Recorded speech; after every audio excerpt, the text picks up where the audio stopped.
don't think we can hear you, brother. Yeah, we can't hear you, Dwayne.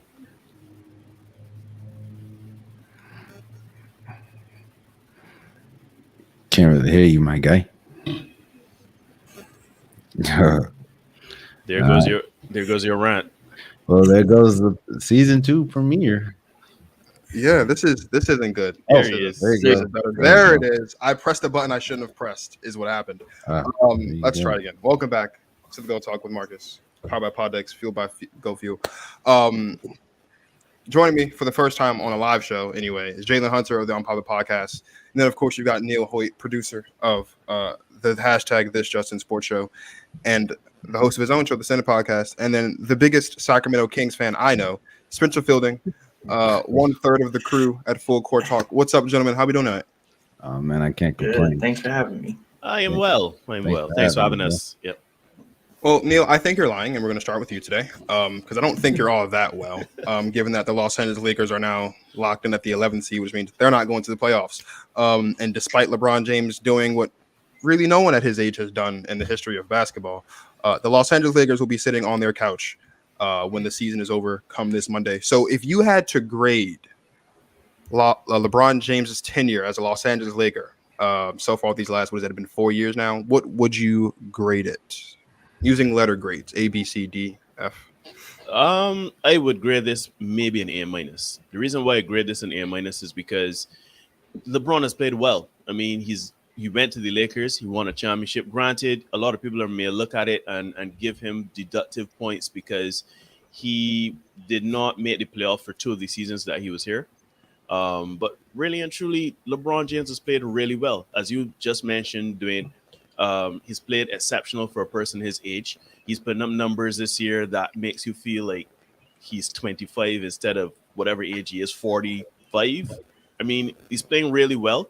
You're looking at his numbers when he was playing with the Lakers, 27 points per game, 8.2 assists, 8 rebounds. Like, he's playing really, really well for the Los Angeles Lakers, and he won the championship. Now, I know a lot of people are going to come with, oh, but that was a bubble season, and that was this, and that was that, and that's in the third. 100 years from now, they're going to say he was an NBA champion in, 2020. So let's not pretend like he did not win a championship. So, because everybody else played, all other 30 teams played. Other people had the same opportunities to win a championship. Granted, there were a lot of injuries and etc., and it was a very challenging situation. But by and large, I think I would give him a pass. It's an A minus for me. I think the reason for me it would be so, and this is going to go into off-court stuff, but really and truly, he helped to put together one of the worst rosters, the oldest roster in NBA history. So, in my opinion, I don't understand. You know what? That is not the question. I'm not going to get into that. I'm going to keep it succinct this time. Yeah, LeBron James got passing grades for me. And this is just not LeBron love or Laker love. I think he accomplished what he set out to do, and that's win a championship. He has won a championship every stop he's gone to help bolster his legacy. And I think that when the dust is settled for his career, a lot of people are not going to really remember those seasons where he fell short because he missed a lot of games due to injury. I mean, even though he is putting up insane numbers, he is still human. The man is still, closer to my age than he is to your age, Dwayne. So, That's true. he's playing phenomenally. So, I give him a pass. I think he's done well individually. Let me leave it at that. Jalen, same question. Pass or fail for LeBron James's time in a Los Angeles Lakers uniform? I ain't gonna hold you, bro. I agree with a lot of what you just said, man. I give him an A. I think, there's always an unrealistic expectation. One that comes with LeBron James, and also that comes with the Los Angeles Lakers, that you're supposed to win championship after championship after championship. Yes, he missed the playoffs, 2 out of the 4 years being with them, but both of those years he was injured.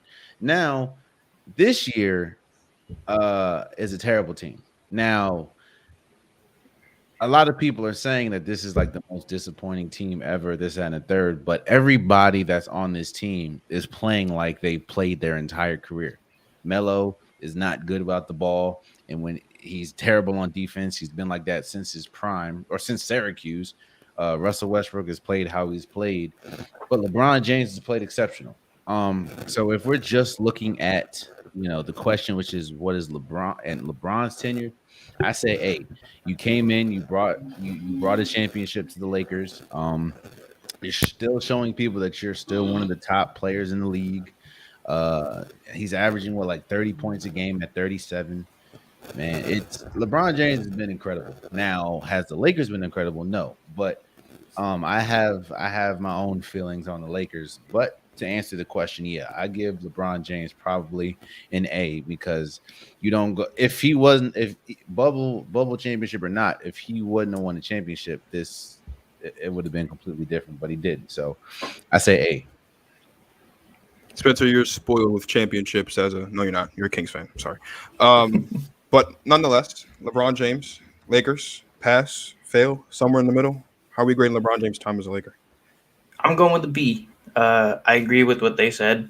He went there to win a championship. At the end of the day, he won a championship in 2020. But I mean, at the same time, they missed the playoffs twice, and I think last season they were the 7th seed, so wasn't a great season last season. And then obviously, like Neil said, like they constructed one of the worst rosters imaginable. It was good that they won a championship, but I think it's just they have a lot to do next season. 9 free agents upcoming, so another overhaul is happening no matter what. I mean, I don't really know what else to say other than that. Yeah, this is a pass, and I don't know how you can grade it anything other than the pass. LeBron James wins championships. That's what he was put on this earth to do. That's what he's done everywhere he's been. He did it here again. You look at his first season. Yeah, he missed the playoffs, but let's forget. We can't forget that the Lakers were the 4th seed in the West before he goes down with his second major injury to his career. He missed 17 games. They were from 4th to 11th. They missed the playoffs. Obviously, won the championship in 2020.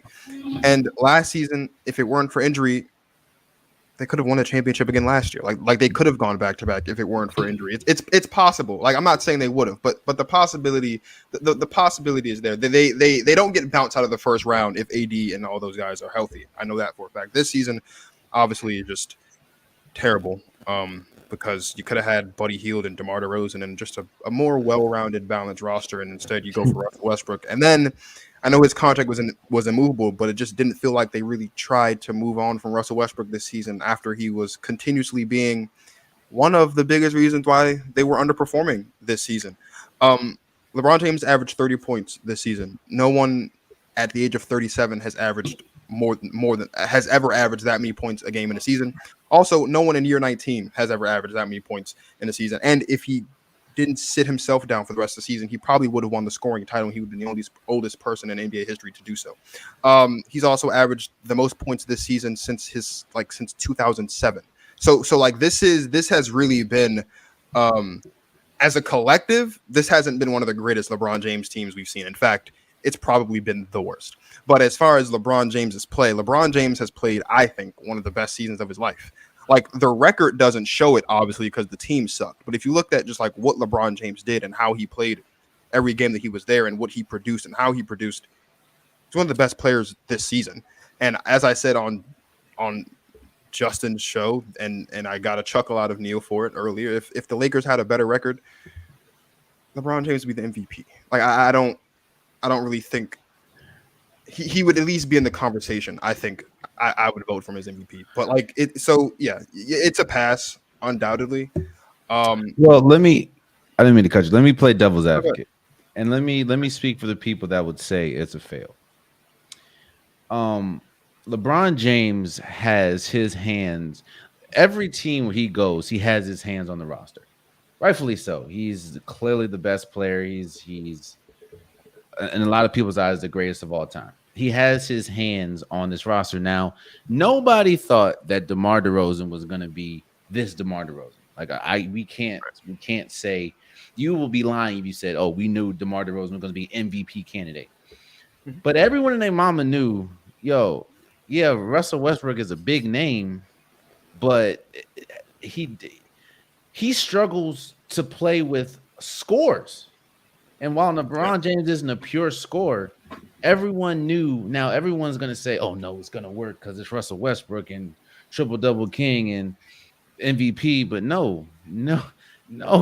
If you knew basketball and everyone was like, I don't think it's going to work. So I can see where people will say it was a fail because LeBron James's hands are all over this roster.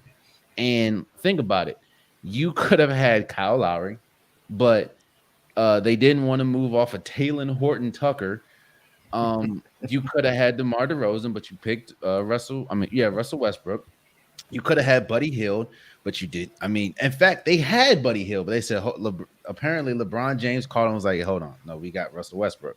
So that's the only way. I mean, I can see where people will say it's a fail because while yes, LeBron James has put up all these, incredible numbers at age 37, and like I said, they won a championship. But the years that they did not win a championship and the years that they missed, while yes, LeBron James was injured and Anthony Davis was injured, LeBron James has his hand over this entire roster, which is funny because just 18 months ago, Frank Vogel won a championship, and everyone's saying, "Oh, what an incredible coach!" Now this man has 2 games left in his resume as a Lakers coach.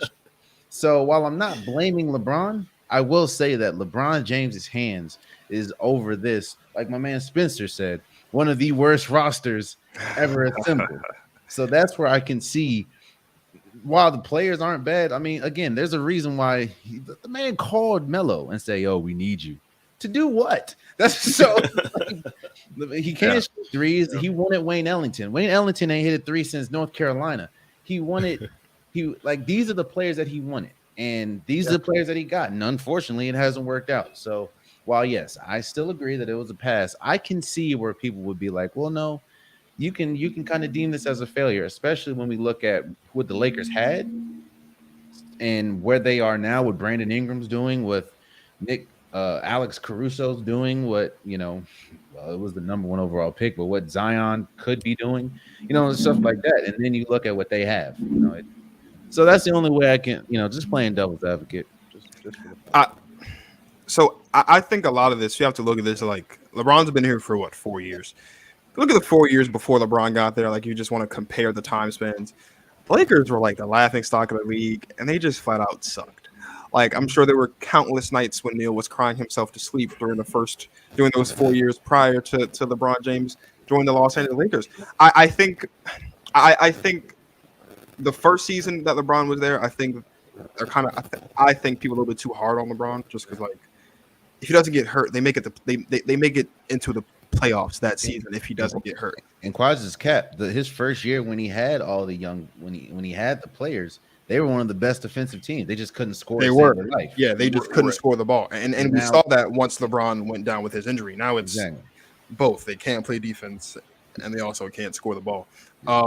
It's tough. This season's a failure, 100%. This season's a failure, no doubt about it. It was a failure when they signed Russell Westbrook. It was a failure when they refused to move on from Russell Westbrook. This season has failure written all over it. But I don't think one bad apple spoils the bunch in this case. You can make an argument, though, that this season of this big 3 of LeBron, AD, and Russ was very, very, very bad.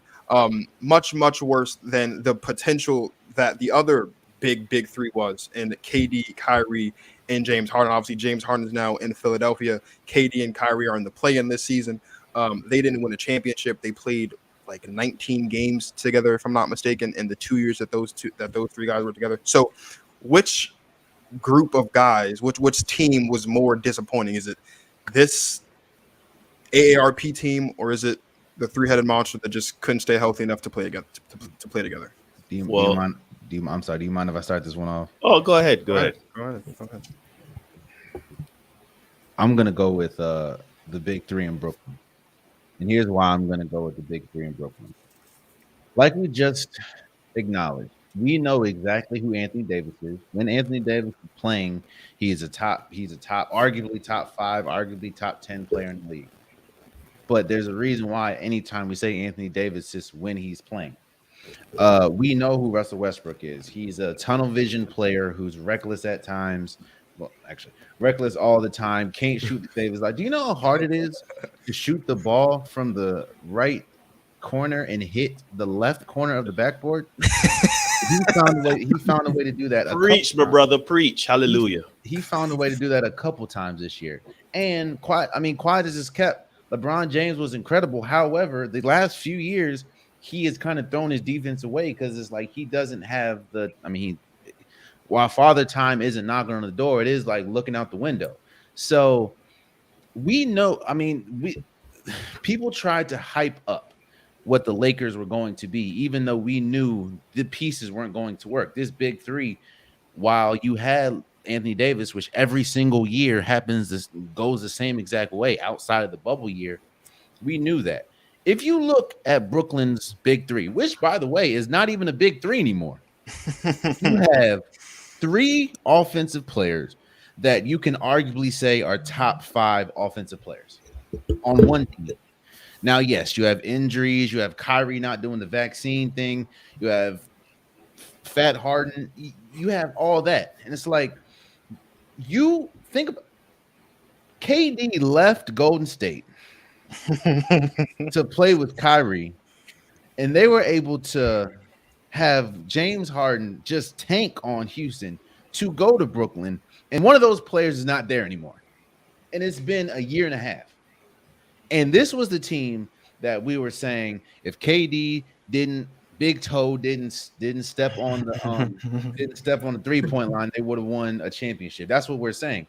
If you look here today, outside of KD and Kyrie, there's no way in heaven and hell you can tell me that Brooklyn has a legit shot to beat a team like Milwaukee, to beat a team like I don't know, Philly in the fourth. It's just, I just don't see it.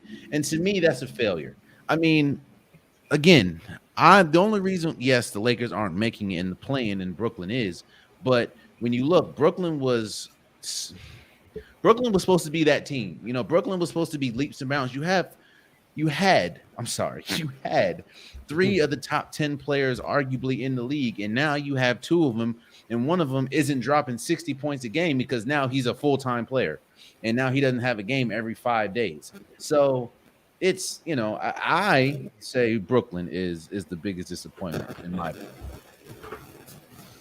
Well, so I'm gonna say the Lakers are the bigger disappointment simply because they're not anywhere near the playoffs, right? Brooklyn still has an opportunity to get into the playoffs, and well, I agree with a lot of what he just said. They're still gonna make it. When you look at yes, you have the big 3, right? You have 3 of the top scorers in the NBA, easily some of the best players to ever play the game. But when you look at the Lakers, we had almost 4 top 75 players of all time. How many first ballot Hall of Famers we had on this team? Now, granted, it's the Expendables, it's the LARP, right? The team is bad, but let's go back, guys. Let's go back to the beginning of the season.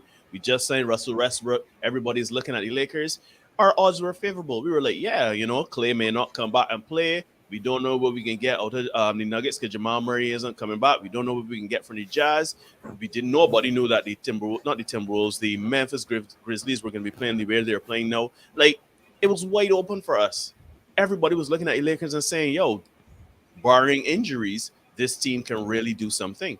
And I know we can point to injuries because injuries, they are a part of the game, and we have been hampered with a lot of injuries. But let's be honest, we had a lot of problems even if we were healthy.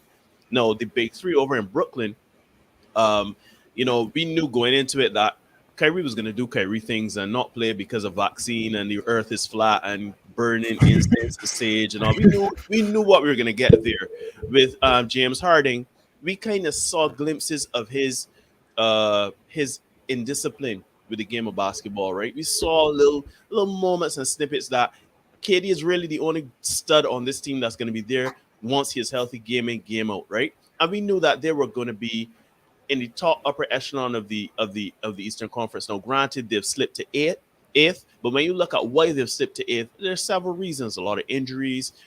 You know, Kyrie was not really playing half them games. Like, a lot of different issues were the reasons why they weren't there. Let's go back to the Lakers.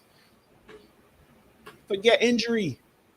Russell Westbrook forgot to play basketball, and as he said it right, tunnel vision. This man does not see anyone but the ring. He doesn't see anything but the ring, and sometimes you don't even see that because he's hitting the backboard on his shots and passes. So when you look at what we expected out of both teams, yes, we expected both of them to make deep playoff runs. We expected them to make it to the finals in their respective conferences. But put it to you like this. if there was a healthy Laker team and they were playing basketball at the top level, everybody was going to say that between Phoenix and Lakers for the Western Conference, it was going to be Phoenix and LA for the Western Conference final, right? Everybody was saying if Brooklyn was healthy, if Brooklyn had all of their players, they would be in the Eastern Conference. But we knew Kyrie was not going to play and stuff like that. So to me, I would say the Lakers simply because there's always the expectation of championships when it comes to the Lakers. There's always the expectation. We have LeBron James. We have Carmelo Anthony, top 75 player of all time. We have Russell Westbrook, triple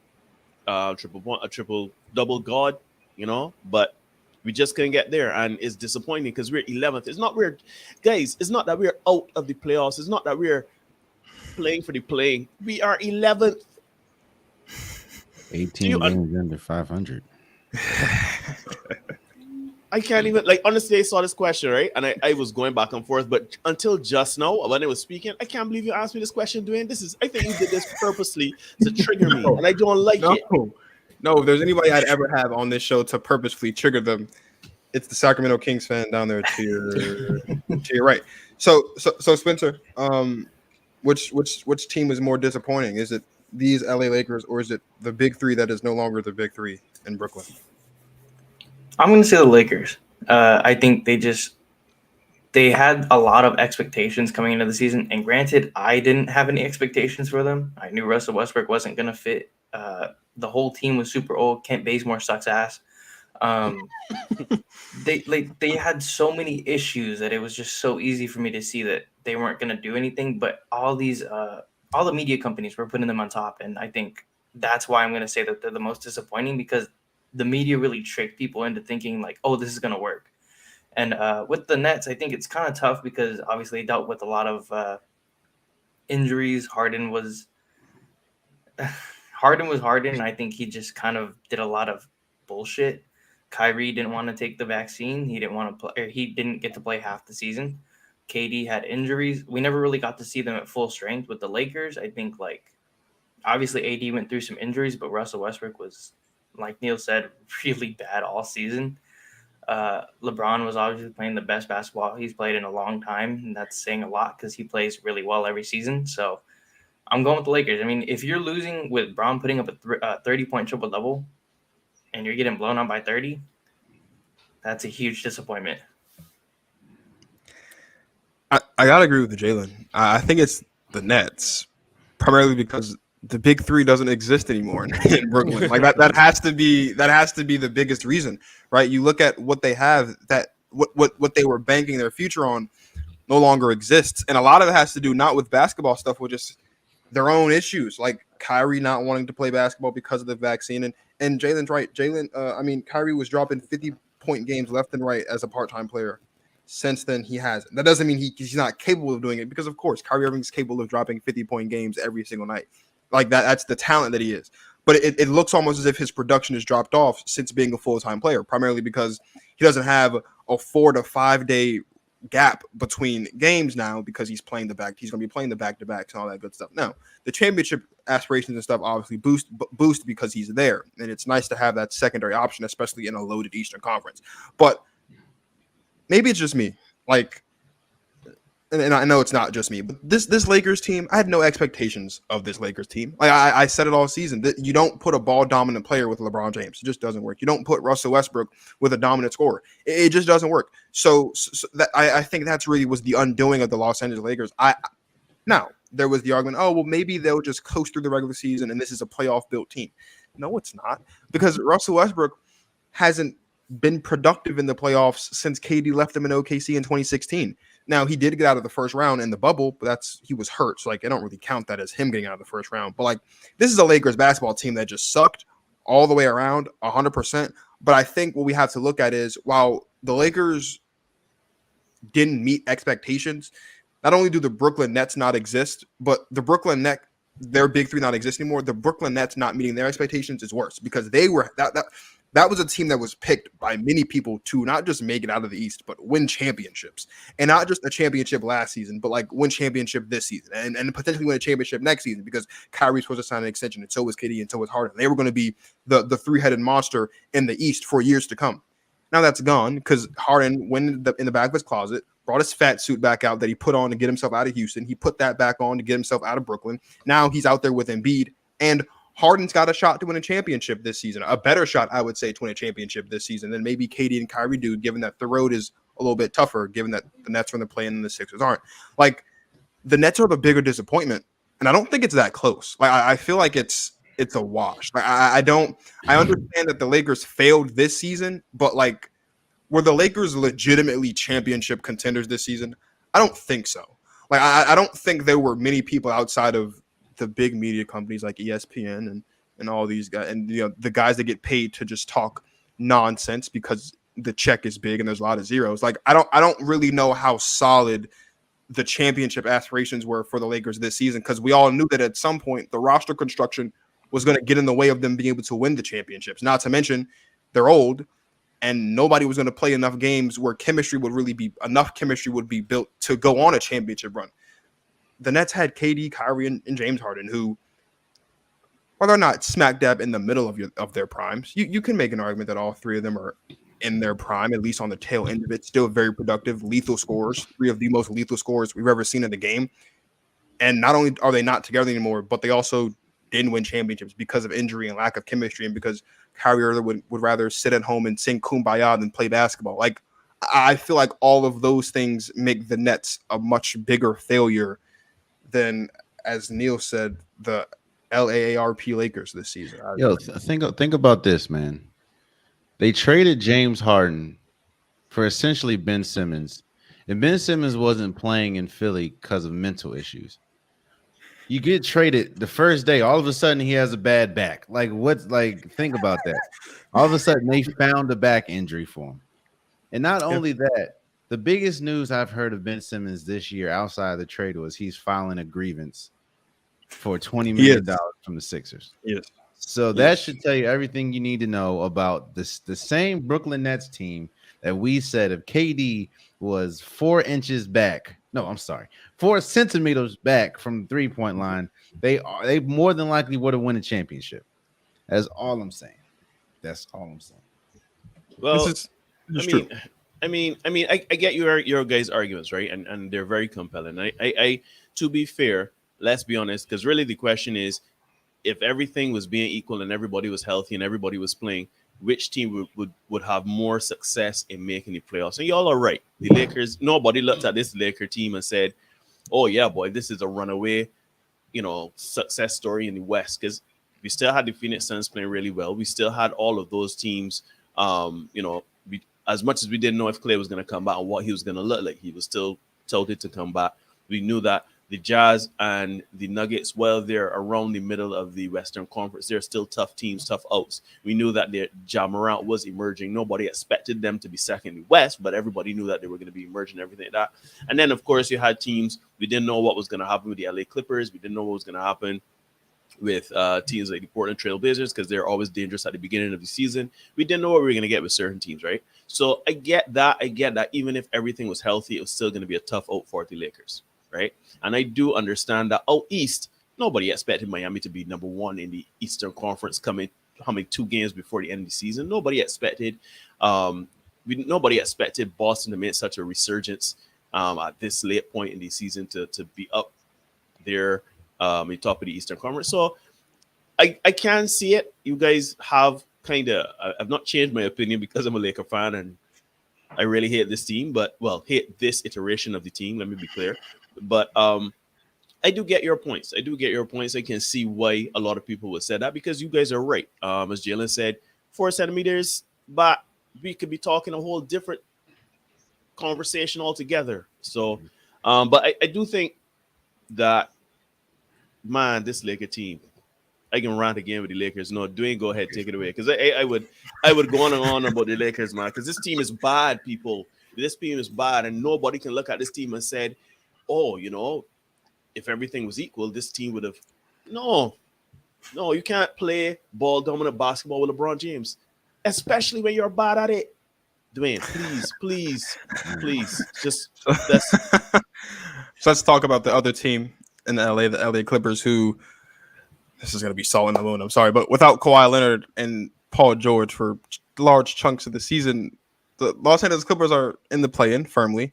and have a chance to make the playoffs and potentially a run at a championship. Paul George returned last week or maybe a week and a half ago after not playing basketball since December, I believe. Norman Powell is also back in the lineup. With Paul George being back and available for the Clippers, obviously into the play and then potentially in the playoffs should they make it. Does that bolster the Clippers' threat in the West? I'm gonna say no. I when you look at where they are in the standings versus the teams that they would have to play, I think they may have a chance against the Memphis Grizzlies if they were to make it to 7th. But let's be honest, man, that Memphis Grizzlies team is playing unbelievably, and you gotta be like at 100% to really run behind those young guys. So I will say no. I will say that Paul.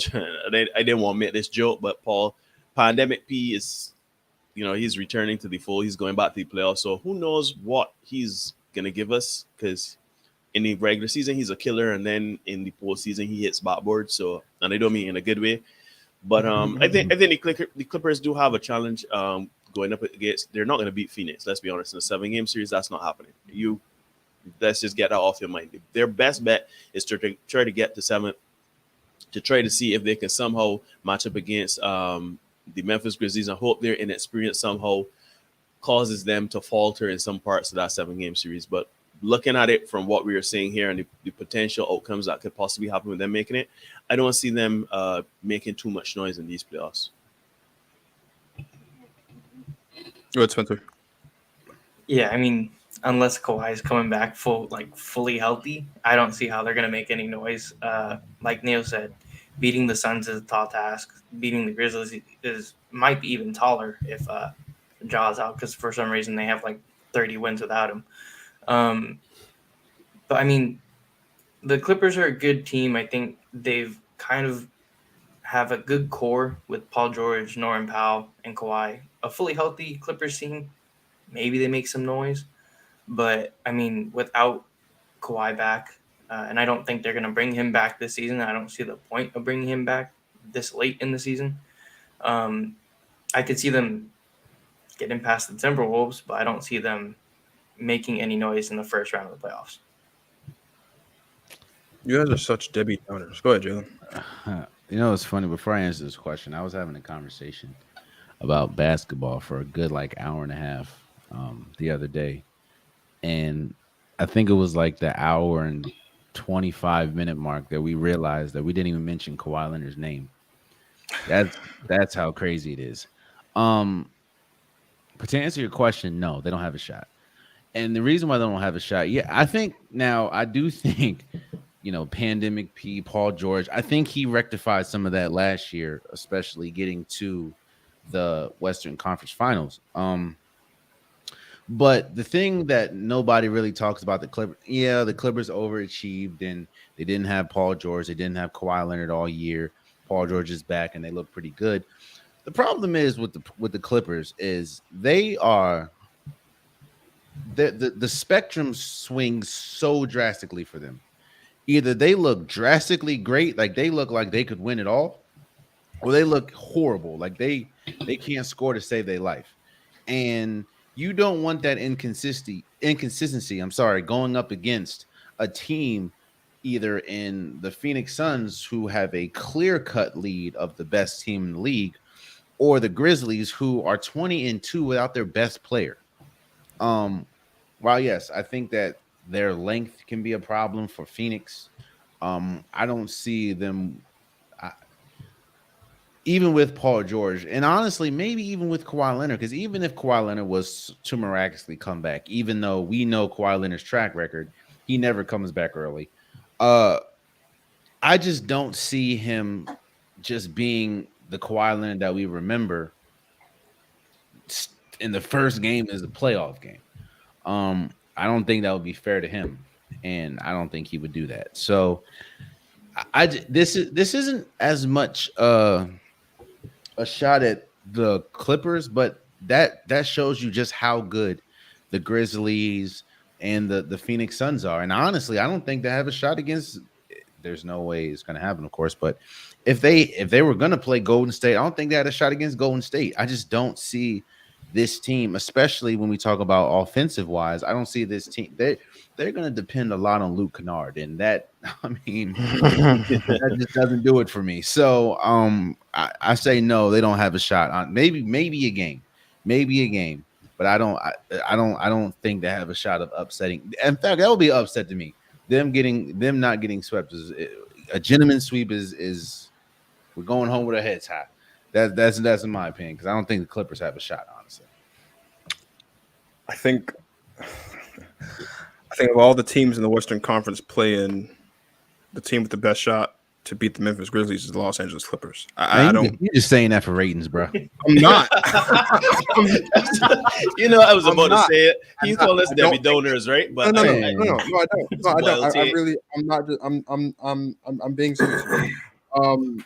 I don't trust the Minnesota Timberwolves at all.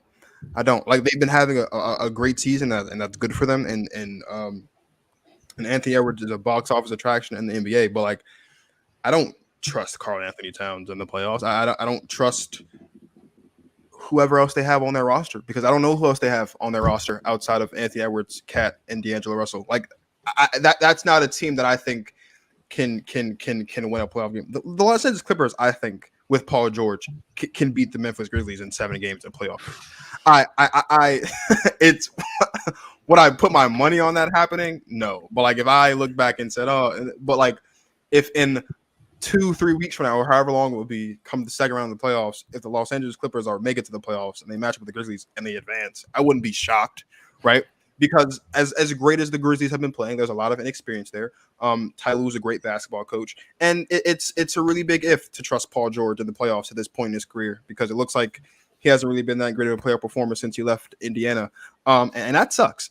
And maybe he needs to go back to Indiana to get some of that playoff magic back. I don't know, but I wouldn't bet on it. But I do think that I don't think there's a large. The chance is very, very slim. It's not a big chance. I wouldn't put money on it. I wouldn't hedge my bet on it.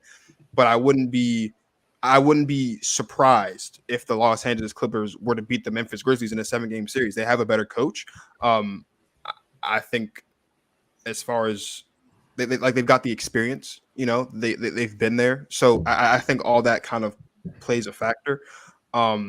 It's great for the Grizzlies to be, 22-2 or whatever it is without Ja. That's fantastic. I don't think they're going to win playoff games without Ja. Like, enough playoff games to make a run. Like, could they win a playoff game or 2 without Ja Morant? Sure. But like, you're going to need your best player to win a playoff game at some point. Like, that luck's going to run out at some point, I think. Now, if Ja's healthy and he's there, then everything I just said means absolutely nothing, obviously. But if Ja misses like a game or 2, and we know how momentum works in the playoffs and all that stuff, I don't think we should completely write off the Clippers in a potential playoff series against the Memphis Grizzlies, just because they've got more experience. They have the better coach. And maybe Paul George gets their act together. Paul George gets their act together this season. Maybe. Hold up. So you think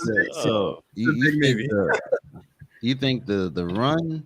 All right. So the team that was built pretty much around Kawhi Leonard, you think that this is the time that he's going to get his act together? No, I don't. Paul George is going to get his. He got them to the Western Conference Finals last year, and you think this is the time when he's just gonna soar against a team? No, I do not. Okay. I don't. I don't think he's going to. I just don't think we should completely write them off because they have the better coach. And we've seen. Don't do that either. We've seen Ty Lue work miracles as a head coach. Like, we've seen that. We've seen Ty Lue work with a depleted roster outside of one guy and make some magic happen. Granted, that one guy was arguably the greatest player to ever step foot on a basketball court, and that holds a lot of weight. But Ty Lue's still a great basketball coach. I think he's better than the Memphis Grizzlies coach, whoever he is. I don't know his name. I didn't think to write it down. Taylor Jenkins. Thank you, Taylor Jenkins. I think I'm not. It's not a back and forth for nothing. I just think it's funny how you say that the Grizzlies have no shot winning without Ja, but you have the Clippers winning a shot without a top 5 player. No. No. Well, look, yeah, I do. Honestly, I do. This is such a I don't think. Dalsim I don't stretch. think it's. This is such I don't a think it's. It is a stretch. Oh. It's a pretty long stretch. It's a stretch Armstrong take. It's not for ratings though. It's just I think at some point like I don't think the Memphis Grizzlies are going to be successful this season, turning every game into a track like in the postseason, turning every game into a track meet the way they've done for the last almost 82 games of the regular season. I feel like at some point that's gonna run out. Like and all it takes is one game. Like all it takes is like one really good game for the Clippers, and then like things happen. I don't have the Clippers beating the Grizzlies in a playoff series. I don't. I just don't like the negativity here, and I don't like it. I think that was what it is. Like I think you just didn't like the negativity. I don't like the negativity. We were like doom and gloom. I feel like, yeah, I'm saying we gotta let's give them a chance here. Like I would be so happy if the Clippers beat the Grizzlies because then the Warriors don't have to play the Grizzlies. And yeah, well, the Warriors aren't going to get out of the first round. So I'm going to join you. I think the worst thing that can happen to me as a Laker fan this season is the Clippers win a playoff series. I think that would be the worst thing that can happen is if the Clippers win a playoff game, or make it out the play-in. You know what? That would also not be good if they make it. I don't like this anymore. There could potentially be a lot of trouble in Neil's future, depending on how well the Clippers do. There could also be some trouble for one of these four teams sitting at the top of their respective conferences with these play-in teams. The Suns and the Grizzlies are sitting atop the West. The Bucks have recently moved into second place, replacing the Boston Celtics last night. And the Heat are obviously number one seed in the East. Of those four teams, which team is most susceptible to a first round upset from one of these play-in teams? None of them. Jalen, you go ahead, right? Because this is one of the questions. So, I mean, if we're being honest, man, none of them. But if we have to answer the question, I guess I will say the Miami Heat, due to the fact that we've seen there's times when they look god awful offensively. Like their defense is always going to be there. You have Kyle Lowry, you have Jimmy Butler, you have Bam, you have PJ Tucker, but we've seen them look horrible offensively. And quiet as it's kept, Jimmy Butler has had a terrible season as terms of offensively. His offensive game just fell off the map. But to answer your question, respectfully, the Heat would have to play. Let's see, if the Heat would have to play either Brooklyn, the Hawks, or the Hornets. I think Brooklyn would probably make it to the 7th seed or the Cavs. I don't see any of those teams beating the Heat. I don't see any of those teams beating the Bucks. And if we go to the Western Conference, ain't no way the Timberwolves, your hopeful Clippers, or the Pelicans or the Spurs are beating the Grizzlies or the Suns. So if I have to answer your question, I guess I'll say the Heat because we've seen offensive droughts. But to answer your question, honestly, I don't see anybody beating these teams, anybody in the play-in. So that's just me though. So for me, right, I completely agree with Jalen State, right? But like when I saw the original question had Boston in it. They had Boston. It did. And I was like, this is easy money, right? Yes. But then when he took that one, put him in Milwaukee, I have to go with what Jalen said. The Miami Heat, I can just be repeating what Jalen said, to be honest. Jimmy Butler hasn't really been playing that well. And the only thing I can add to his take is that they recently have some chemistry issues. We see them having court-side issues, and we don't know what that could potentially look like if they're down to an AF seed in the playoffs. So it's one of those things where if I had to a gun to my head or my family is being threatened, I'd be like, yeah, okay, sure, Miami Heat, because nobody is beating, none of them lower teams beating anybody in the West. Let's get out off the table right now, right? Milwaukee Bucks, they're the defending champions. And dogging people right now. We got to be worried about the Hornets. We got to be worried about the like, it's laughable, right? It's laughable, right? Big So Montrez. big Trez, right? So like, if we really had to choose a team, it has to be the Miami Heat, simply because we have seen the cracks in their armor showing up, and we've seen that they're number one. Can't take that away from them, but they're not. I don't want to say legit number one, but they're not feared. You know what I mean? They're like, if Brooklyn gets in there and Brooklyn say, well, shoot, well, we could beat these. These are, we have the talent and the scoring and everything like that to beat them. They need to put together some games. It goes to 7. It doesn't matter how they get out the playoff series. It just has to go to 7. Once they win, that's it. And I really do think it's Miami. Yeah, I mean, it's Miami. I think I agree with both of them. Miami has a lot of issues. I think offensively they're not as good as they've been in the past. They don't have that go-to scorer that they've had. Tyler Hero is not going to carry you through a playoff series. But I mean, with that being said, I mean, I don't see any of the playing teams kind of whooping the Heat like this. No one's going to beat the Bucks. In the West, we've already talked about that. No one's going to beat the Grizzlies or the Suns in the first round, at least. I mean, I could see the Cavs being a tough matchup just because defensively they're really good. Offensively, Darius Garland is a stud. Brooklyn's really good, but I think Brooklyn has too many issues. I just don't think the Cavs are fully ready to take that leap into beating a number 1 seed. So if I had to answer, the Miami Heat, but I don't think they're going to lose in the first round. I think they'll be a second round exit like usual. And if I'm piggybacking on what Spencer said about Brooklyn, that's the only shot. But the problem with Brooklyn, and that's the thing that we'll see, is it's a lot to ask of 2 people to carry the offense, which is why the big 3 would have been so important. I know we're hoping and praying that Seth Curry drinks a little bit of his brother's secret stuff, but like, that's a lot to ask for Kevin Durant to have to first get around PJ Tucker, then oh shoot, there goes Bam Adebayo, or get through Jimmy Butler, then oh shoot, there goes PJ, then oh shoot, there goes Bam. It's like he can do it, but do it for a whole series, and then you have Kyrie. And while I am not the biggest Kyle Lowry fan, what I will say is he's a good defender. So you just want to throw. What they're going to do is they're going to throw bodies at Kevin Durant, at Kyrie Irving, and hopefully make. I mean, if you lose when Seth Curry or Andre Drummond's going crazy, you just gotta shake their hand. Like, hey, that's the game plan. They did it.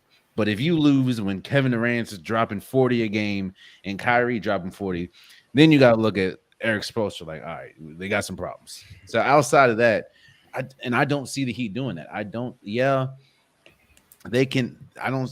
It's you got a nuclear bomb in Kevin Durant, but you also have bodies upon bodies you can throw. Nobody talks about Duncan Robinson. Like nobody, there's bodies on bodies you can throw at these people, and that's exactly what I think they'll do. So that's why I don't think. I mean, Brooklyn would be the best shot for me to answer or to piggyback on what Spencer said, but. Yeah, dog. I mean, it ain't your Clippers, I know, but I'm just saying. Jeez, dude. I feel you're not gonna live that down. You're not gonna live that down. Oh man, the Brooklyn Nets. Oh man, you got to win 4 of those, by the way. 4 of those. Brooklyn Nets can win a 7-game series against Miami. The Brooklyn Nets, can they not win a 7-game series against the Miami Heat? Can they not do that? Like, okay, I understand. I understand that the Miami Heat are one of the better defensive teams in the league, right? And they have a lot of bodies to throw at Kevin Durant, but it only takes 4 games, dude. I know it's the regular season. It only takes 4 games. I know it's the regular season. Do you know do you know the Nets have not beat the Heat this year? I'm just saying. They did once. The Nets have once. The Nets have had regular season struggles this season. As the reason why they're sitting as the 8th seed in the Eastern Conference and not in the top. They're 1-3 against the Heat. Just saying. The Brooklyn Nets are in the 8th seed because of injury and because of Kyrie Irving's absence. Like, and I think that's look. This is more of a this. I feel in my heart, right, that for 2 takes now, I've kind of had to do a little bit of standing up for people. I don't know. I really don't care for Paul George, but I feel like that was a little disrespectful. Look, this is a lot more disrespectful. I think the Kevin Durant basically almost by himself beat the Milwaukee Bucks last season. I have no reason to think that he can't do that again this year. There is nothing that points to me that if like let's honestly be serious for a second, okay? By himself with no Kyrie and no James Harden, he almost beat the Milwaukee Bucks. Now he has someone else, and you're right, he would rather sing Kumbaya and burn sage and all that other stuff. But Kyrie Irving is still good for at least 20 to 25 points a night. I think we can book it. KD is good for just about the same, maybe 25 to 30 a night. So that's a point worth mentioning. The other thing too is I feel like their bench is better this season than it was last season. Like not by a lot, but like Seth Curry's a solid bench player, right? And look, it's a tall ask. Does he start? Well, then put him on the bench. Like that's what you have to do. Steve, put him on the bench. And then look, the point is, I feel like what's happening here is now this is just turned into we're all just going to disagree with Marcus, and I don't like that because now my back's against the wall. Hey, we didn't pre-talk these neighbors. I feel like the three you got together before the show was like we're just going to disagree with everything that Marcus said. It's fine. No, I actually do think though that in a 7-game series, the Brooklyn Nets can beat the Miami Heat. Just off of the simple fact that the Miami Heat, as great as they are defensively, they're a solid offensive team. But I think a lot of their, at least especially recently, I think a lot of like what they've been having going for them recently is Tyler Hero just playing a different level of basketball. They're not going to be able to ride Tyler Hero through a 7-game series at any point in these playoffs. And Neil knows how I feel about the Milwaukee Bucks. Like Giannis is great, and they are the defending champions, but they're still the Milwaukee Bucks, and whatever. So I guess we don't have to talk about who you guys have no faith in because you've all just said that you don't have faith in any of the play-in teams. So let's just or go ahead. It's not a play-in team. I have absolutely no faith in the Chicago Bulls. Let's talk about that then. What team that's already in the playoffs do you have absolutely no faith in? Jalen, go ahead since you said the Chicago Bulls. I think they're going to get swept. Ooh. Chicago Bulls have not beat a top-tier team this entire season. I think they're 0-20 against the top 3 seed or top 4 seeds in both the West and the East. And now you expect them to go up against the 76ers when they don't have a big man. Vucevic is I think they've got the Celtics. Oh, I'm sorry. Oh, Jesus. The Celtics. They've got the Celtics. The Celtics that just like beat them maybe a week ago by almost 40. A couple days ago, yeah. A couple days ago. Top of this week. I guess that's going to be my hot take. I think the Bulls are getting swept. They're also down to the Hornets right now, 63-39. So, like I said, there's golly. Yes, they've over. No, I'm not even going to say they've overachieved. The Chicago Bulls are doing what we think every team that are good or should do, and that's feast on the bottom of the conferences. They feast on the bottom of the East. They feast on the bottom of the West. And once you go up against good teams, once you go up against teams that you're going to have to face possibly in a 7-game series, they get destroyed. They just don't lose. They get destroyed. Yes, DeMar DeRozan is putting up numbers. Okay, cool. Yeah, when they're losing by 30 against the man, look. My hot take and the team that I have little faith in is the Chicago Bulls. Everyone says, "Oh, it's going to be a good series. I can see them going to the Eastern Conference Finals." This ain't 2K, all right? So I don't. The Bulls are getting swept, in my opinion. Well, the original question was playing teams, but if we expand it to the playoffs teams. I don't want to seem like I always agreeing with everybody on the panel, but yeah, like Chicago Bulls, man, like this team, they look really good. I mean, they look like they can do it. They beat up the teams they need to beat up in the regular season. They look the part. But like, what we talking about? The Chicago Bulls, led by DeMar DeRozan, Zach LaVine, and Kobe White, and what's the other guy's name? What's the center's name? Oh my goodness, Vucevic.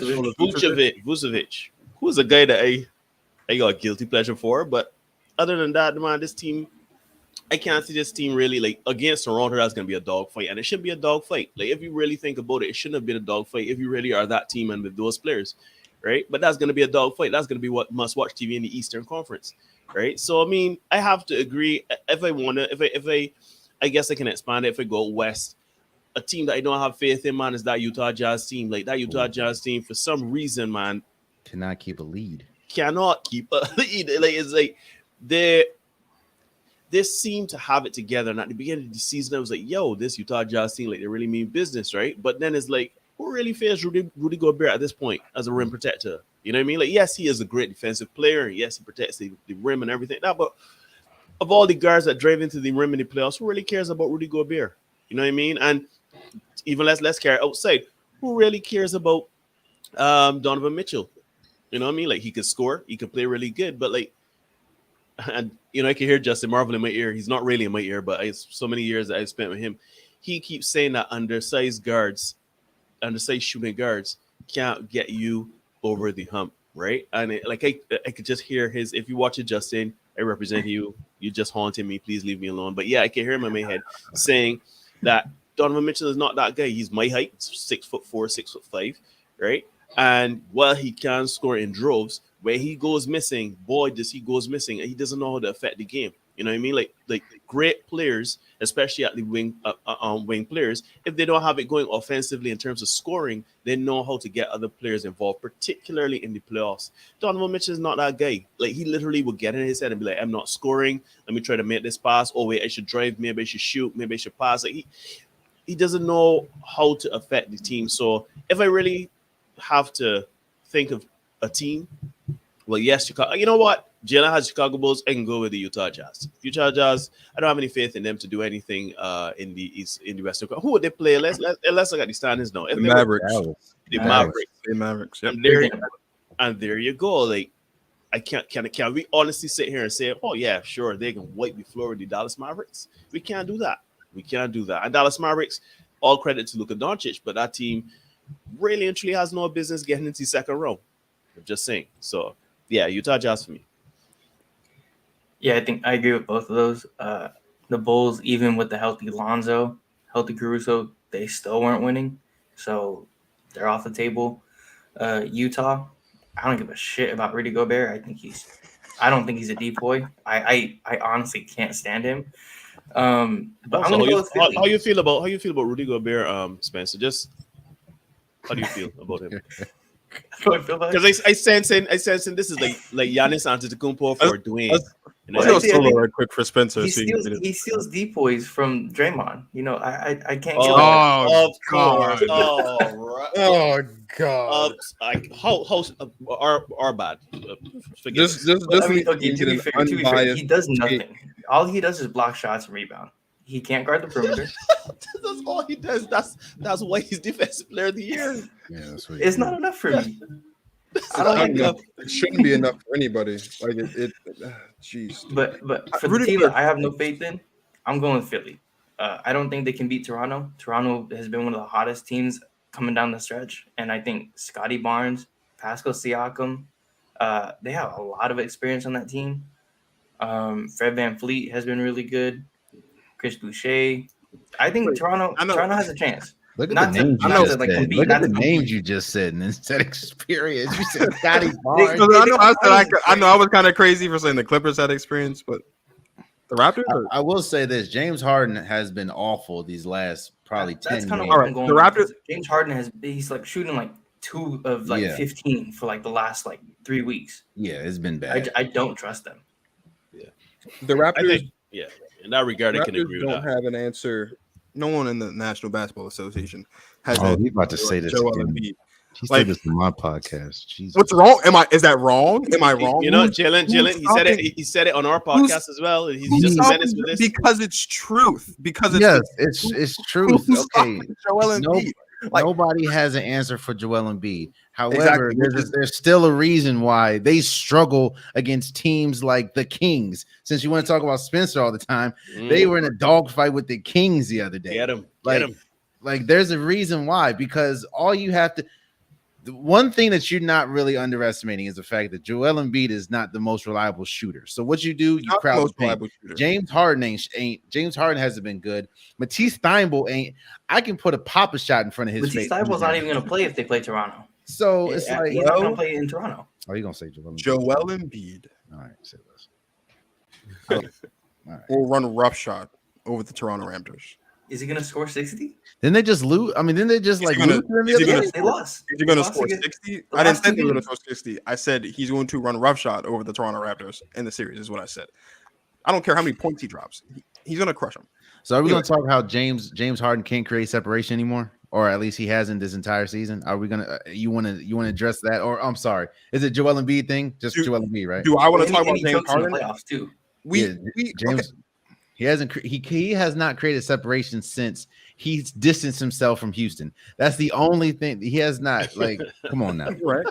The most separation he's created is from himself in Houston. 100% correct. What's not going to happen is we're going to pretend like the 76ers are going to lose in the first round to the Toronto. The 76ers are going to beat the Toronto Raptors in the first round of the playoffs. I feel like at this point Spencer just said that to spite me because that's kind of the thing he does now when he comes on the show is he's got to do something to spite me, and that was the thing to spite me. Why are we acting like the Sixers aren't going to beat the Raptors in the first round of the playoffs? But the question is faith, right? And while we do have faith, we do have faith in Joel Embiid. No, and let's not get this twisted. We have faith in Joel Embiid. The Sixers, but the Sixers, no. The Sixers. The Sixers are going to be in the Eastern Conference Finals. Anyway, okay. The team I have the least amount of faith in, Jalen knows this. It's the Utah Jazz. Yeah. The Utah Jazz are the ultimate front runner in the NBA. I don't really have much else to say outside of that. I don't want to say what I was going to say because I'll get slaughtered for it. So I'll just keep it to myself. You're doing pretty good this show. Maybe I'll tweet it once the series starts. But the Utah Jazz, ew. Lastly but not least, I know that you guys have absolutely no faith in any team that's in the play-in, which would mean that the play-in is essentially pointless this season. But someone's got to win these games to become the 7 and 8 seeds. So, who are the 2 teams in the East and the 2 teams in the West that are punching their ticket to the playoffs this season? Well, I can make a bad take. Sure. Let me take. Well, all right. The Brooklyn Nets. They're gonna, let's get that out of the way, right? If we go west, we're looking at the Clippers. Sure. Can you imagine we talking about the Pelicans making it playing? Oh, the Pelicans. Who? Anyhow, so let's go with the Clippers. Let's go with the Clippers, and let's go with the Brooklyn Nets. Yeah, sure. The other two, I don't know why I want to say Charlotte so badly. I want to say Charlotte, man. I really like that team. I mean, it's not a good team, but I like that team. They're exciting to watch. I don't expect them to make great noise once they make the playoffs, but I really do want to see them at least get to the 8th seed so that they can, to justify Michael Jordan picking LaMelo Ball. Sure, let's go with that conversation. And then, I don't know, man. Out west, I can flip a coin. Pop, do we give Pop some love? Sure. Yeah, it's a lucky dip for me. To me, honestly, I this is just gonna be off the top of my head. I can say Spurs. No, I can't say that as a Laker fan. Sure, Spurs. All right, fine. All right. Forgive me, Kareem. So in the West, I have the Timberwolves. While I don't trust them in a series, I can trust them. I mean, Ant just dropped 49 and tried his hardest to drop 50, but dropped 49. Cat has been. Spoiler alert for my episode tomorrow. I have Cat making the All NBA third team. So I think that I don't trust him in a playoffs, but I trust him in a play-in. And I'm gonna go with, at this point, in my opinion, the play-in for the remaining teams, the Clippers, the Pelicans, the Spurs. I'm gonna go with who's the best player. I'm gonna ride the best player, and luckily for Marcus, I'm gonna go with the Clippers because I think that Paul George, I mean, is the best player out of all of those. I mean, DeJounte Murray. Shouts out to DeJounte Murray. He's had an incredible season. And the Pelicans have overachieved. Shouts out to CJ McCollum. But I have the Timberwolves and the Clippers, and in the West, I mean the East. I'm sorry, I have the Nets, and I guess wild card I have the Hawks. I think the Trae Young has been playing incredible these last week and a half, 2 weeks, or the last probably since the All-Star break. I'll give him that.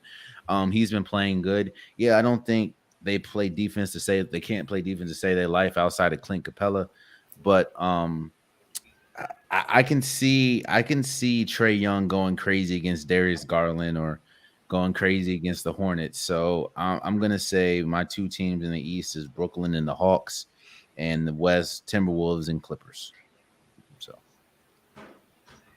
So I'll start in the East. I'm just gonna go with Brooklyn and Cavs. I really like Darius Garland. I think he's I've said it so many times on my show. I think he's gonna be a future superstar. Kevin Durant. Superstar. Yeah, God, you just superstar. I swear, he's just so nice, dude. He is nice. Superstar. Never know. That's his opinion, man. With Brooklyn, it's Kevin Durant. I'm gonna go with Kevin Durant. I'll trust him in a game. The West is kind of different. I don't like the Timberwolves, but against Patrick Beverley against his old team, he might, take it up a step. Take it up. I swear, I don't want to cut you off. I've been saying this a couple times. I've saying this a couple times about Patrick Beverley. I know it's not true. I know it's not true because I'm sure he has because he gets paid to do it. I don't think I've ever seen with my own eyes Patrick Beverley shoot the ball in my life. I don't think with my own eyes I've ever seen Patrick Beverley shoot the ball. All I know Patrick Beverley to do is clap and yell and get in people's faces. I don't think I've ever seen Pat Bev shoot the ball. I just want to say. Yeah, you remember when Pat Bev dropped like 38 that one game and they still lost? Yeah, yep. And in the next game he dropped like 2 points. Yep.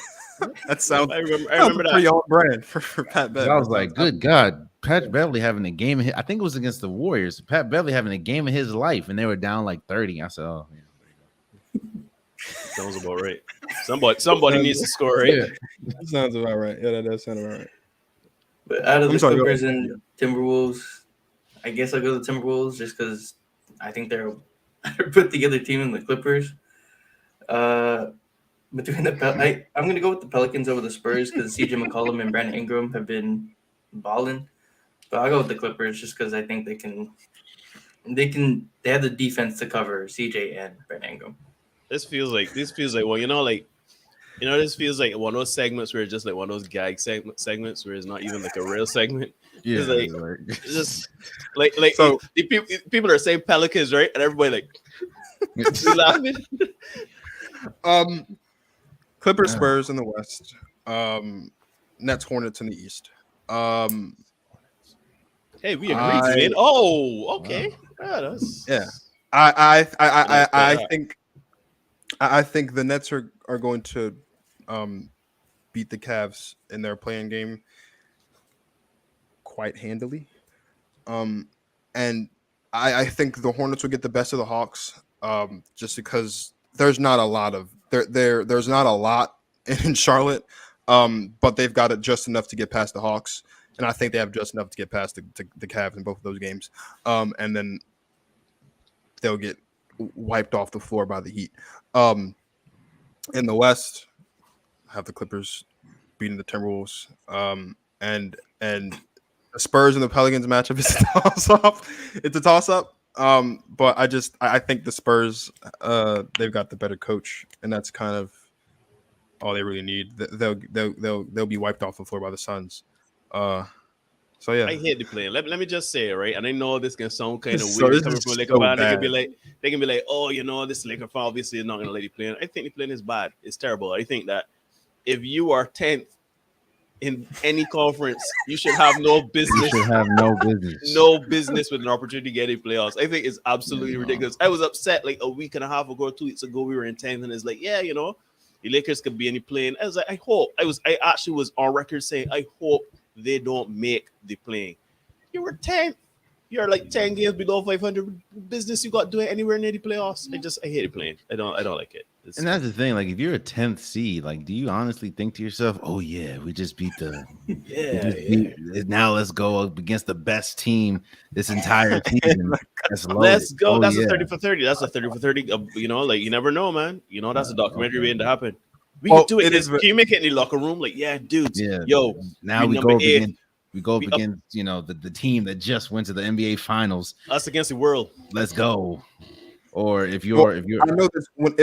If a team ever does go from the play-in to the finals and win it all, they'll get a 30 for here we 30. go. Oh my God, no, They 30 will- for 30. They're gonna go I straight to think the Hall they'll of definitely Fame. get 30 That for 30. team is going to the Hall They'll of definitely get Fame. 30 for 30. Wait a If a second. team goes from the So, play-in to the champion. Yep. so hold on. I have a question. So Marcus, Yeah. I just Yeah. thought of something. So do you have Brooklyn beating Milwaukee? I don't have them beating Milwaukee. I think it's possible for them to beat Milwaukee. I think their chances to beat Milwaukee this season are better than they were last season.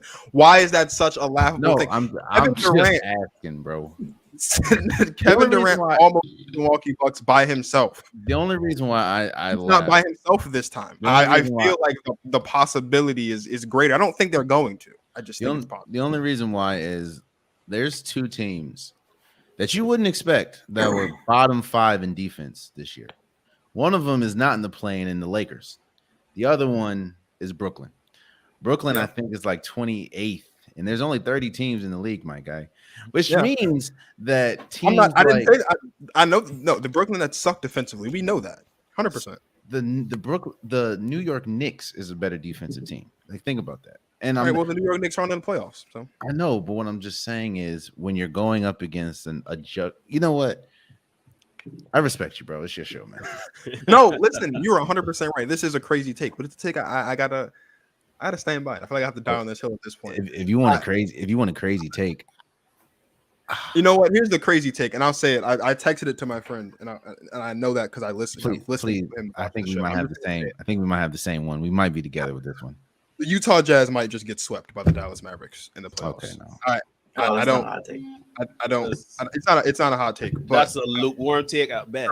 it's not a hot take. You want a hot take?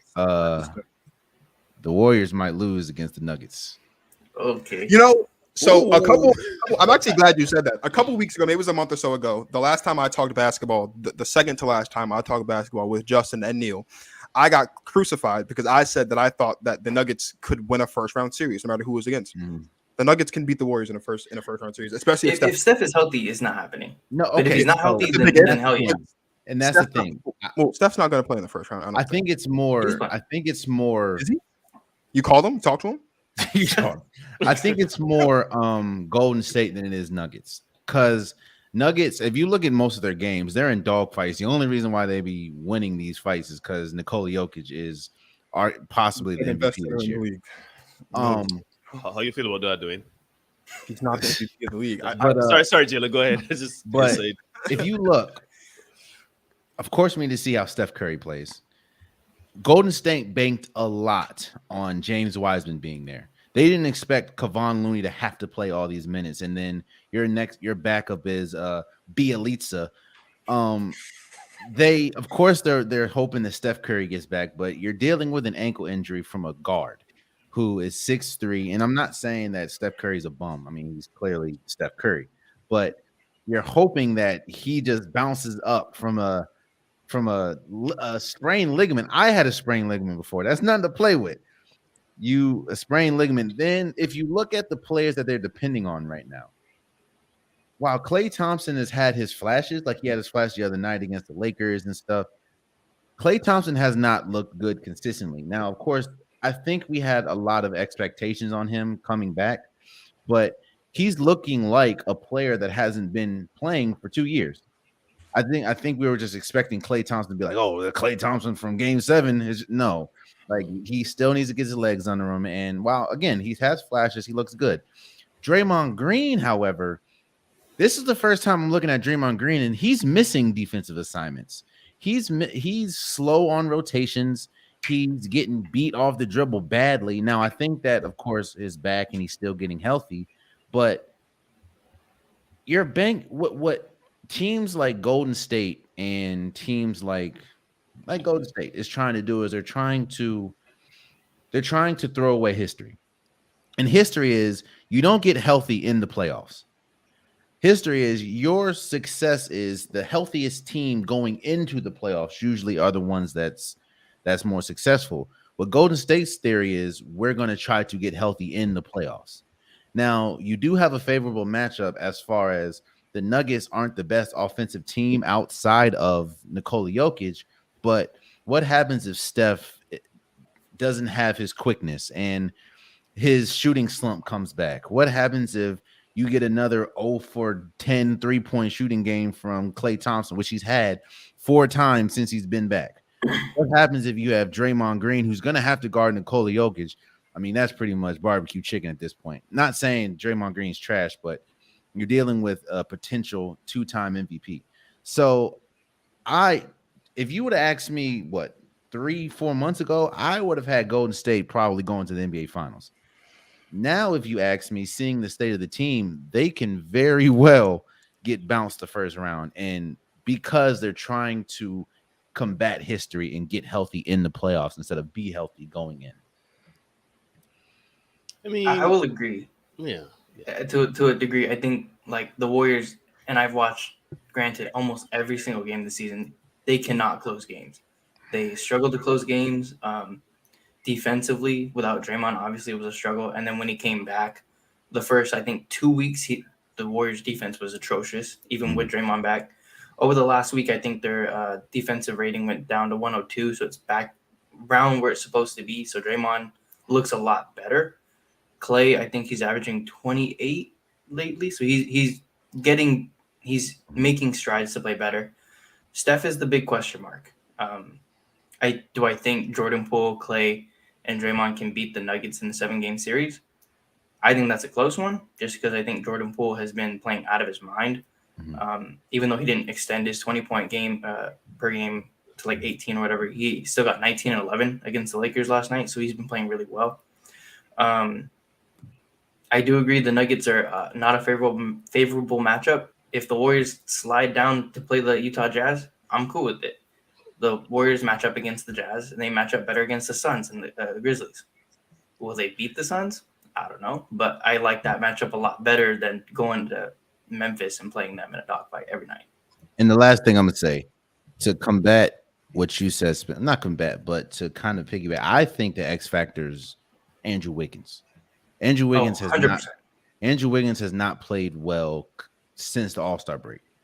And I think one of the biggest reasons is his role has changed. As we're starting to see, Jordan Poole has been able to adapt to, okay, I'm not a consistent starter anymore with Klay coming back. I don't think Andrew Wiggins has done a good job in a lesser role. A lot of people say, oh, instead of getting 15 shots again, you get 10. A lot of people, it's only 5 shots. Well, that's big in basketball. As a person that's played college basketball, that's huge. Going from a starter playing 15, 20 minutes to a starter playing 10 minutes is also huge. And I just think Andrew Wiggins, his 3-point shot has gone astray. I don't know where the hell that went. And I think same as free throw. Yes, and I think if Andrew Wiggins cannot get back to at least close to the Andrew Wiggins that was playing before All-Star break, then I think the Denver Nuggets have a great shot. I still wouldn't pick them to win, but I think they have a great shot because you're gonna have to put him on Aaron Gordon, and I don't. So I think that I'm not gonna pick against Golden State, but I wouldn't be surprised if we looked up and Golden State is bounced out the first round. Yeah, I can't argue your guys' takes because there are a lot of things in motion when it comes to the Warriors. So, I completely agree. It's pretty good take. I'm sorry, Luka just got ejected. He's not going to play in their season finale. Oh no! Oh, wow, and really? so my parlays have gone down the drain. So it's not a good way to end off my night. Thank you guys for. At least you got your Clippers, you know. I mean, Thank you guys put money on Paul George. You know, Clippers in 6. Thank you. It's possible. Thank you guys for joining me on the show. I half-heartedly appreciate you guys for coming here. Felt so much better at the beginning of the show. 80 minutes later, not so much. So Jalen, we'll start with you and work our way down. Just tell everybody where to find you and what's up next for you. The Unpopular Podcast YouTube channel. It's the logo. It's the one with the logo with the headphones. Go follow the podcast on any DSP wherever you listen to. I have the Instagram, _unpopular_pod1, I think. Yeah, just I don't really care about following me personally. Just follow the podcast. I'm trying to get more followers, or subscribers, listeners, engage with more people. Episodes drop every Wednesday and Saturday. And yeah, man, that's that. Yeah. So Dwayne, thank you very much for bringing me on the show. Even though, again, with these Laker questions, I don't really appreciate it, but it was really good being on the panel. Spencer, it's always a fun time with you. Jalen, it was nice meeting you, and you seem to be very knowledgeable in basketball. So you can follow thisJUSTin, thisJUST1 on Twitter. You can follow us thisJUST1N on Instagram. We are live every Monday at 8 p.m. Eastern, 6 p.m. Central, and 5 p.m. Pacific. And Barbados time. I'm from Barbados, so forgive me if I don't really know the time so well, but I try my best. But you can check us out. And yeah, give Dwayne a follow, give these guys a follow. They seem to know great content. We can let the whole Clippers take slide from Dwayne, but other than that, man, always great content for you guys. Yeah, I really appreciate you, Marcus, having us on. It was great meeting Jalen, Neil. Always great to collab. Big thank you to the Clippers fan. You can find me. Oh God! You can find me on Full Court Talk for Instagram and Twitter. Go ahead and follow those. We try to put them up once a week, but school is kind of getting in the way right now. Trying to get more consistent, but that's where you can follow us. Full Court Talk. Thank you guys for coming on the show again. I say that half-heartedly. Thank you guys for watching. No, I mean it seriously. Thank you guys for coming on the show, even though 95% of the show I was getting jumped, but it's fine. It comes with the territory. I mean, when you throw out, there's a great, bro. If you wear Rolex, if you wear Rolex, can upset the hottest team in the league. I mean, you think we're just gonna roll with that? I'm just saying, bro. Like, Clippers are gonna beat the one team that is hottest than everyone. Without their star. Man once said, "If you don't have haters, you're not doing anything right." So, thank you. I appreciate it. I'm sorry. Let's go. Let's go. Thank you guys for watching. You can follow me on Instagram, on Twitter, on TikTok at GTBMarcus. You can find the show tomorrow or today if you're listening to it today on Spotify, Apple Podcasts, and iHeartRadio. There's 3 things I got to do before we go. Number 1, Kano Junior Couture. My good friend Dita, he has his own fashion. He's got his own clothing line. Follow him on Instagram and TikTok at Kano Junior Couture. My other guy, Linwood, he's got a song on all DSPs. It's called Glow, G!OW. Go stream it on all DSPs. It's a good song. And lastly, I have 86 subscribers, and it would mean the world to me if by my birthday we can get to 100. So please click that subscribe button, turn on the notification bell, leave a 5-star review on all DSPs, and we'll be right back here for more Go Talk content. So for Jalen, Neil, and Spencer, this is Marcus of Go Talk Marcus signing off. Thank you guys for watching. As always, you guys enjoy the rest of your lives. No Clippers fans gonna follow you. I'll tell you that. Oh.